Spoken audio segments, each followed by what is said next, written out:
Welcome to the Three Championship Drive podcast on YouTube, hosted by me, Lance Caporossi. Follow me on X at Lance Caporossi, the same way you see it spelled on the screen. And check out the Three Championship Drive podcast on Spotify, Apple, Google, or wherever you listen to podcasts. Don't forget to hit the subscribe button and do me a favor, tell a Pistons fan. So I'm recording this on Friday night after the Detroit Pistons just lost to the Boston Celtics. Terrible game. And it leads me to my first topic because that game was so bad. I have no faith in this team to actually win 17 games. I don't see the Pistons repeating the same record as they had last year. I just do not see it. So at the time of I'm recording this, there is 12 games left and I don't see the Pistons winning 7 more games. That's how bleak and bad it is. I mean, Jalen Dern was out the last game. Asar Thompson is out for the season. Isaiah Stewart is out for the season. Stanley Amude is out for the season. And I'm just surprised the entire Detroit Pistons organization is just saying they should just say, like, hey, look, the season's over. We're not even going to get to 82 games. Let's just end it right now. So before I look back on the schedule for the 12 remaining games, at the beginning of the season, I was so confident the Detroit Pistons would win 28 to 32 games. And yeah, you can laugh. Just feel free to pause this right now and just, if you're watching on YouTube, just laugh. If you're in your car or you're at the gym and you're listening to me, feel free just to laugh out loud at that 28 to 32 wins, because that is what I thought the Detroit Pistons were actually going to do this season. Because I thought, like, okay, so Cade's returning from his injury. Jaden Ivey and Jalen Dern are going to take another step. Isaiah Stewart's going to take another step. Asar Thompson and Marcus Sasser, they looked great in summer league. Monte Morris, Boyan, and Alec Burks were the vets at the time. I thought, dude, that's a pretty good little rotation you have with the team. You have shooting in Boyan, you have shooting in Alec Burks, you got a playmaker in Cade, you got a guy that can put pressure on the rim in Jaden Ivey, you have an athletic freak in Jalen Dern who can get you a 2020 game. You have a floor spacing big in Isaiah Stewart, even though I know we weren't really seeing the percentages at the time of his shot falling because when, we were talking about the 28 to 32 wins, we're talking about in the offseason, but I believed in that jumper. I believe that three-point shot was going to be there. And to Isaiah Stewart's credit, he's shot 38% for the season. He brought it. And then I thought, Monte Morris, like I've already mentioned, the steady veteran point guard that averages like a turnover a game for his career. I just thought this was the making of a team that was going to win 28 to 32 games. That is what I thought. And boy, was I wrong. We all were. I mean, there's some people that I believe the over under at one point for the Pistons was like 27 and a half games. And I know there were people that were taking the under. I thought they were crazy. I thought they didn't believe in the team. I thought, dude, these guys don't know what they're talking about. They're just trying to get engagement. But yeah, they were right. They're the geniuses. Even if the Pistons win out their 12 games, the remaining games, they're still under 27 and a half. So the remaining games, I'm just going to go over them real quickly. We have New Orleans, which by the time you're listening to this game would have already been played, and I'm going to chalk that up as a loss. You have New York, Minnesota, Washington. That's a winnable game. Memphis. I believe if Memphis right now is playing like a top 10 defensive team, which is just nuts because they've had so many injuries. They've had to shuffle so many players around.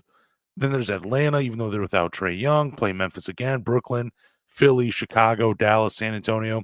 Yeah, I don't see the Pistons winning. They might win 2 games. They might beat Washington, and I mean, they might catch another team sleeping. I don't think San Antonio, unless they decide to at the end of the season. I mean, maybe because they're a young team too, but Victor Wembanyama is just playing out of his mind right now. You might have a chance against Brooklyn, but I don't know. I just don't even see 2 wins for out of those remaining games. I just don't see it for the Pistons, and I'm not trying to be negative. It's just this team has just been abysmal all season. It's been so hard to watch. Like, I forget who they were playing a couple nights ago, and I fell asleep. I it was just a massacre of a game. Oh, Indiana. They lost 122 to 103, and I just remember falling asleep. I'd much rather take a nap and go to bed early than watch the Pistons, and I rarely ever feel that way. And that's how I felt during that game. And yeah, again, like I'm saying, I don't see 17 wins. I would be shocked if they even get to 16. That's only 4 more wins. And again, we have 12 games left at the time of this recording. I just don't see it happening. And that is why I think there's going to be a ton of turnover for this team in the offseason. I know fans hate to hear that, but it really it's going to happen. And that's why I'm thinking that the Pistons might break up the core four. I don't see Cade or Sar being traded. Cade is he is whether you agree with it or not, he is the franchise player. He is the guy that hopefully you put the right players around him and he's going to take you places. Like I didn't like the Luka Doncic comparison, the American version. I didn't like that.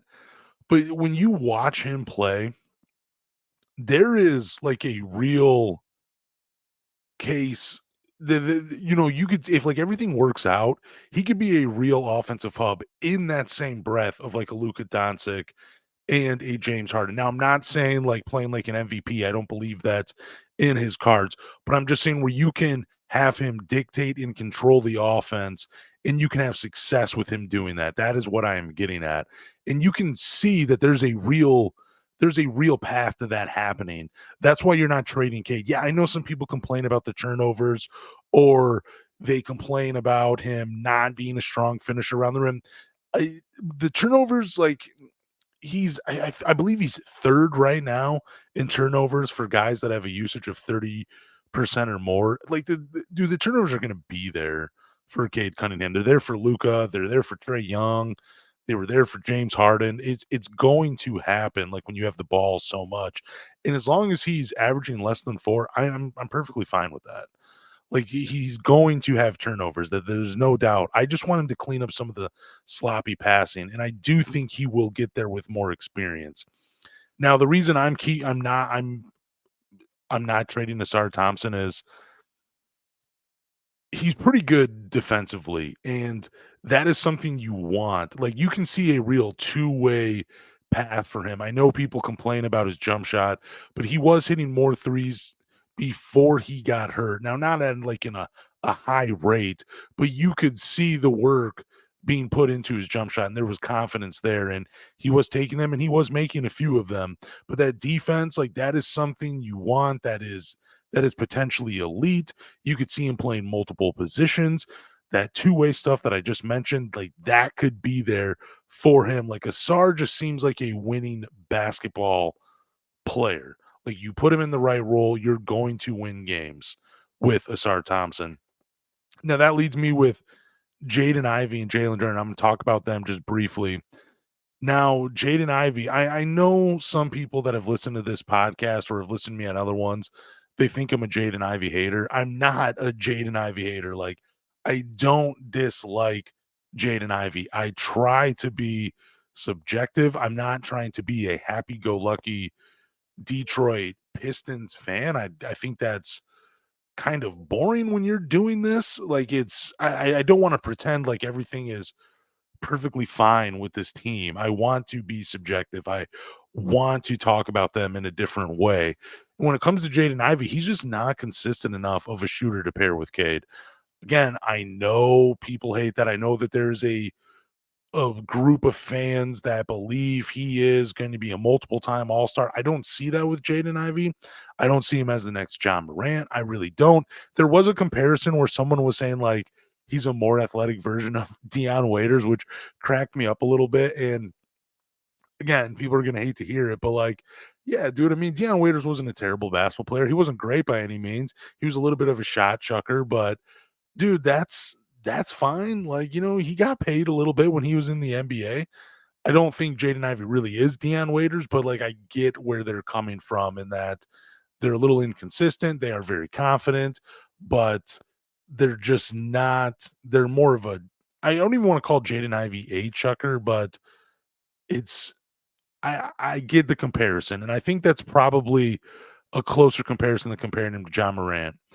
Now, again, he's not consistent enough as a shooter to pair with Cade. He has had his moments. I think he still will continue to develop that way as a shooter, but he's best with the ball in his hands and attacking the rim and, really pushing it in transition. But I don't want the Pistons to take the ball out of Cade's hands. I would rather have him making the decisions. That's why I'm fine if the Pistons move on and find a catch and shoot player that can attack closeouts. That's why I always thought like just drafting best player available was kind of dumb when you're a young team like this because we already saw with Cade where it's like, okay, yeah, we see the clear path of him being the franchise. Let's just start drafting for fit around this dude and see if we can start winning some games. I always thought that should have been the approach because I didn't think there was much of a drop off between Jaden Ivey and some of the other two guards that were being drafted around him. Like I thought there were some better fit players that the Pistons could have targeted at number 5. Even though I did want the Pistons to draft Jaden Ivey at 5, I thought he would be the lightning to Cade's thunder because he was when you watched him at Purdue, a pretty good off the ball player. And you could like if maybe a coaching change fixes it, and maybe what I'm saying is just absolute dog crap, and that's fine. But again, I wanted him in Detroit. I thought he would be good next to Cade. I just don't see it. I'd rather see them go after a different player. I think when Monty was drafting best player available, he was basically just blindly throwing a dart at a dartboard and hoping that he like struck gold with one of these guys. But then there's also where like you draft all these guys with with the best player available approach and maybe one guy lands, but then also you eventually do mortgage your future to bring in players that fit the two guys that you drafted to build around. I don't know. I'm kind of like rambling and going all over the place. But Jaden Ivey, he would be one of those guys that I would be okay with the Pistons trading. Again, I do like Jaden Ivey. I do like his game. I just think if you're going to put the ball in either him or Cade's hands, it's better to put the ball in Cade's hands than it is to put it in Jaden Ivey's hands. And I would rather see the Pistons build around Cade Cunningham and put the ball in his hands than build around Jaden Ivey. That's just my 2 cents. Now we're gonna talk about Jaden, Jalen Duren, and Cade elevates the play of bigs. We've seen it with Marvin Bagley. We've seen it with James Wiseman. Cade does have this ability to put bigs in a position to be successful, and I think I did say elevate, but also make them just like look better than they really are. And I'm not saying that's the case with Duren, but I do think if you're the Pistons, you have to consider moving him. Now, I get it. He is only 20 years old right now. He's had a handful of 2020 games. He has looked good on the offensive end. I get it. I really do. But I've seen 2020 games from Andre Drummond. I've seen it. It didn't translate to a lot of wins. I would rather see a rim protector at the 5 spot. I would rather have had Troy Weaver, if he's going to be the GM, draft a guy that has that skill set where or you're seeing where you're like, all right, dude, he's already doing things on the defensive end. Once he gets to the NBA and he's coached up a little bit more, there's a real path of him being elite. I would have liked to have seen that. And again, going forward, I would like to see that. That's why I don't have a problem with the Pistons going after Alex Sarr, even though I'm a little weary of them going after another French player. But that is why I'm okay with the Pistons trading Jalen Duren as well. Like, I look at some of the bigs that are close to his age, like Şengün, Walker Kessler, Evan Mobley, guys like that, and I feel like with Duren he's playing catch up to those guys. You look at Walker Kessler, he is a bona fide rim protector. He's averaging like 23 minutes per game and 2.6 blocks per game for the Utah Jazz. Like he is an anchor defensively. Then you see Şengün where he's like this offensive hub, and that's something that Pistons fans want from Jalen Duren. But why not go after the big that has already shown he can be or like has is flashing the skill set to be that offensive hub. I just don't think we'll get that from Jalen Duren. I think it's a steep learning curve, and there's just too much what if surrounding him when it comes to the offensive hub or being the rim protector. Then you look at like a guy like Evan Mobley, who's already been a defensive player of the year candidate and it's already made an all NBA defensive team. Those are the types of bigs I would have rather Troy targeted, and I'd be okay with again just saying it if the Pistons traded Jalen Duren and went after a guy that could be a rim protector, I'd be okay with that, or a stretch 5, but I'm not really trying to be greedy. I just think, yeah, we haven't seen a lot of the core 4 together, but I feel like we've seen enough where you can say, "Okay, I don't," at least I have seen enough where I think, "Okay, I don't think this is gonna work." I really don't. I think there's too much what ifs going into the offseason. I don't think Ivy and Dern alone net you another all-star, so you'd probably have to wait till after the playoffs to see if a team wants to blow it up and get younger. I'd be okay with Ivy going to a spot where he can thrive and be the lead guard. I'm perfectly fine with that. This again, it's not me dissing him or hating him. And then again, when it comes to Jalen Duren, I mean, we've seen it from some of the bigs on this team. Like they can do the things he does. I would rather have the Pistons go after a guy that's going to be an acre defensively, and that's about as simple as I can make it. By breaking up the core 4. So I got one final topic for you guys, and it is James Wiseman. I just want to shout him out again. It's a little James Wiseman appreciation. He stepped up against the Boston Celtics in the absence of Jalen Duren. I don't know if he'll be back in Detroit next season, but I'm positive another team will give him a chance to continue his career. The Pistons are a 12-win team, and it would be a disservice to fans to bring back most of this roster. That's why I would be out on James Wiseman. I know some fans really do love James Wiseman and they want to see him back. This is just if this team had won a few more games, if they had shown that this roster really could compete, like even if they I mean, even if you were like a 25-win team, I'd be okay with I'd be okay with bringing some more of these guys back from the roster, but you got 12 wins, you're probably not making it to 17. I don't see that happening. So why bring too many of these guys back? But I think James Wiseman has done enough to where his career will continue in the NBA just with someone else. I mean, he had 24 points, I believe 9 rebounds against the Celtics, and he shot like 83% from the field with 4 assists. Like he was cooking against that team. And they do have some size up front. I think he's shown enough flashes where there would be another team out there that'd be interested in James Wiseman. Now, maybe you can flip him in the offseason. Maybe you do sign him to like, I don't know, a team friendly deal, and then you flip him. I have no idea. Like whatever, I don't know how all that works, but I did want to appreciate I did want to show a little love to James Wiseman because again, I did think he stepped up. I think he has played better since Taj Gibson signed with the Pistons. It's a 12-win team. I don't see bringing too much of this roster back. Again, that would be a disservice to the fans. And we really got to try to find some players that fit to actually start winning because K's going to sign that extension. And then I'm not saying he'd ask out for Detroit, but like it ain't going to be a long career in Detroit if you don't start figuring out how to win. He needs to win in Detroit to keep him here long term. But shout out to James Wiseman earning another contract with another team. I'm calling it right now. Thank you guys for listening to the 3 Championship Drive podcast. Do me a favor, go to Google, Apple, Spotify, or wherever you listen to podcasts and subscribe. After you subscribe, leave a review, drop a rating, but more importantly, tell a Pistons fan.